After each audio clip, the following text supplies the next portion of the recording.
nje ya mipaka ya Afrika na ndani ya dunia. Mheshimiwa Mwenyekiti, hoja ya NEMC kuwa mamlaka kamili ni hoja ya kumsaidia champion huyu Daktari Samia Suluhu Hassan katika kutekeleza majukumu yake ya kuendelea kuitumikia nchi yetu katika kuyatunza mazingira ili nayo yatutunze. Mheshimiwa Mwenyekiti, mwaka 1983 nchi yetu ilikuwa na chombo cha ushauri kwa serikali na wadau kuhusu masuala ya mazingira. Ilipofika mwaka 1997 tulitunga sera ya mazingira nchini na tukatunga sheria ya usimamizi wa mazingira nchini mwaka huo 97.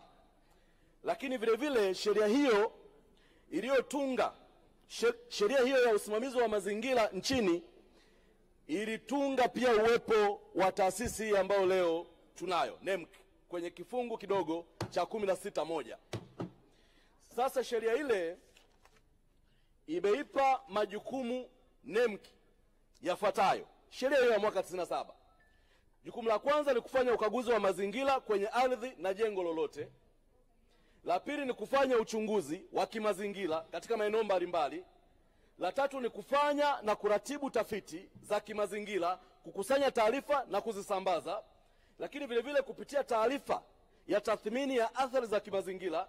Na mwisho hapo chini ukisoma hiyo sheria kuna kubainisha miradi au programu gani ziingie katika kukaguliwa masuala ya kimazingira.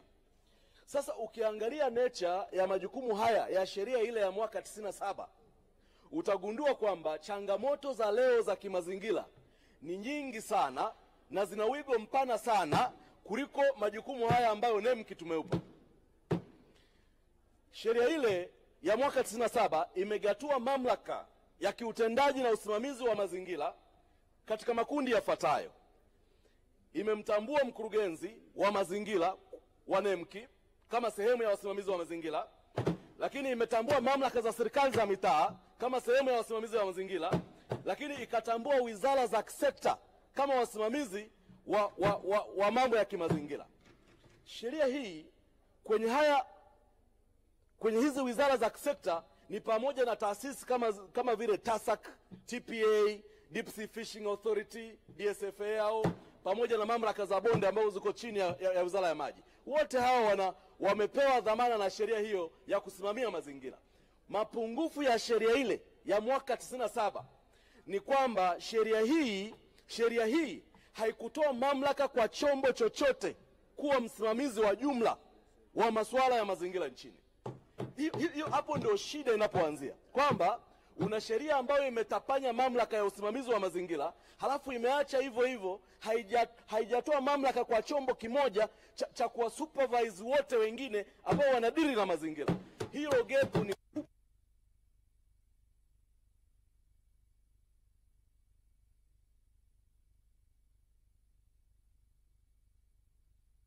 Mheshimiwa Mwenyekiti, naona mitambo imegoma.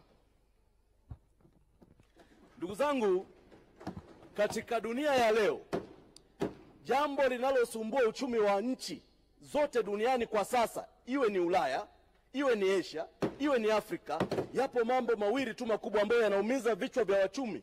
La kwanza ni mabadiliko ya tabia nchi, na la pili ni mitaji yenye gharama kubwa. Sasa hili sisi la mabadiliko ya tabia nchi, tusipofika mahala tukalichukulia kwa userious wake kama nchi, kwa userious wake, hili litakuja kuturudisha nyuma sana. Tuturudisha nyuma sana. Fikiria kwa mfano leo tuna mtandao wa barabara wenye thamani zaidi ya trilioni 35. Mafuriko yakipita tu upande mmoja yamebeba barabara zote. Kama taifa tunaingia hasara. Lakini ni nini? Ni kwa sababu hatujaweka namna ya usimamizi mzuri wa kuyatunza mazingira, pamoja na jitihada kubwa anazozifanya Mheshimiwa Rais, lakini with this disorganized arrangement za kisheria, kwa kweli tutakuwa hatumtendei haki Mheshimiwa Rais. Mheshimiwa Mwenyekiti, weakness nyingine ya sheria hiyo ya mwaka 97 ni kwamba haimtenganishi waziri na shughuli za kila siku za utendaji za usimamizi wa mazingira. Kwa hiyo unakuta waziri ana dhamana ya kutoa vibali, waziri anatoa leseni, waziri anatoa vyeti. Waziri kwenye mazingira anatakiwa awe ni ngazi ya mamlaka ya rufaa, kwamba NEMC wakifanya mambo, wakitofautiana na wananchi huko, wakitofautiana na taasisi nyingine, wakate rufaa kwa waziri, lakini sio waziri awe katikati ya utendaji. Kwa hayo ni mapungufu ya sheria hili. Sasa mwaka 1921 tuliamua kufanya mapitio kama nchi 2021, tukafanya mapitio na tukatunga sera mpya tofauti na ile ya 97. Kwa nini tulitunga sera mpya? Ni kwa sababu ya ile sababu ambayo nimetangulia kuitaja, kwamba kulikuwa na ongezeko kubwa la changamoto katika uhifadhi wa mazingira ndani ya nchi na nje ya nchi. Lakini kama nchi tulikuwa tumeridhia mikataba mbalimbali ya kimataifa ya utunzaji wa mazingira, ikatupelekea sasa tutunge sera mpya ambayo sera ile imeelekeza mambo yafuatayo yafanyike. La kwanza, ikatazame mabadiliko ya tabia nchi kama nilivyosema. Ya pili, tukatazame taka za kielektroniki. La tatu, tukatazame uchafuzi wa mazingira unatokana na uchimbaji wa mafuta na gesi.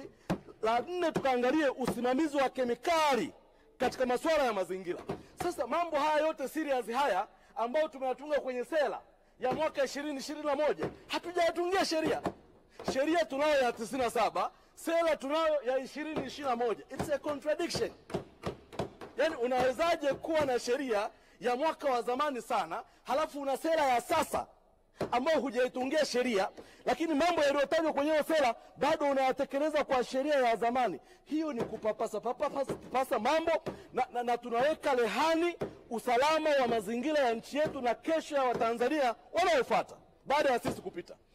Kwa hiyo nafikiri ni muhimu sana, ndio maana tunajenga hoja kwamba ni lazima tuwe na mamlaka ambayo tumeipa dhamana ya kusimamia mazingira. Sio baraza. Baraza lipo kwa sheria ile ya zamani ambayo majukumu yake ndio yale nimewasomea, ambayo hayaendani kabisa na changamoto za sasa za kimazingira. Miaka hiyo ya 97 tukitunga hii sheria haikuongelea hata uchimbaji tu, hata madhara ya mazingira kwenye uchimbaji wa madini. Leo tuna migodi mingi. Leo tuna athari za mazingira maeneo mengi sana. Kwa ni muhimu sana sera hii ya 2021 tutunge sasa sheria ambayo ita-accommodate matakwa ya hii sera, lakini sheria ambayo itaifanya NEMC iwe mamlaka kamili. Na mimi nitawaeleza kwa nini NEMC iwe mamlaka kamili. Sababu hizi hapa na hapa. Ya kwanza, tutaipa nguvu na utekelezaji bora zaidi wa sera mpya hiyo inayoiongelea na kanuni pamoja na sheria tutakao kuwa tumeitunga. La pili ni kufanya maamuzi kwa urahisi na kutekeleza matakwa ya sheria na kanuni kwa ufanisi zaidi, lakini vile vile kuruhusu matumizi bora ya rasilimali fedha na rasilimali watu. Ndugu zangu, mimi ni mjumbe wa kamati ya bajeti ya nchi hii, ya bunge hili. Ninafahamu namna ambavyo NEMC hawana fedha wala ubavu wa kuweza kutekeleza changamoto zilizo mbele yao. Najua. Sasa tukiifanya hii kuwa mamlaka kamili, maana yake tutaconsolidate vyanzo vyote vya kazi wanazozisimamia ili zirudi kwao wakatekeleza majukumu. Huwezi ukawa unakusanya senti zinazotokana na uharibifu wa mazingira halafu haurudishi kufanya restoration ya mazingira. Hatuwezi kwenda hivyo. Ikiwa mamlaka, maana yake tutaainisha resources zake kwenye sheria itakayoanzisha hiyo mamlaka. Lakini jingine ni kwamba ikiwa mamlaka NEMC, tutaipa mtazamo wa kuaminika kwa umma. Katika mniwie radhi sana niseme, katika taasisi ambazo jamii yetu ina mashaka nazo sana ni pamoja na NEMC. Yaani ukiona jambo lako NEMC ni shida. Kibali kitachukua muda mrefu sana, kila kitu kitachukua muda mrefu sana. Halafu kwa sababu sheria imegawanya majukumu, unakuta hapa afisa wa serikali za mitaa wa mazingira aliyetajwa hapa amepita na amechukua tozo. Halafu tena NEMC naye anapita hapo tena anatoa maelekezo mengine. Kwa ni contradiction. A total contradiction.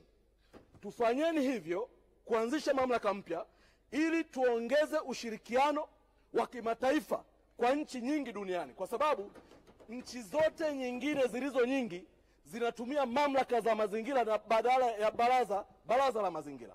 Kwa unakuta hata kiutendaji nchi zikikutana kukaa kuongelea mazingira, wakiitwa watendaji wa mamlaka, sisi hapo unaweza ukashangaa akalazimika kwenda waziri.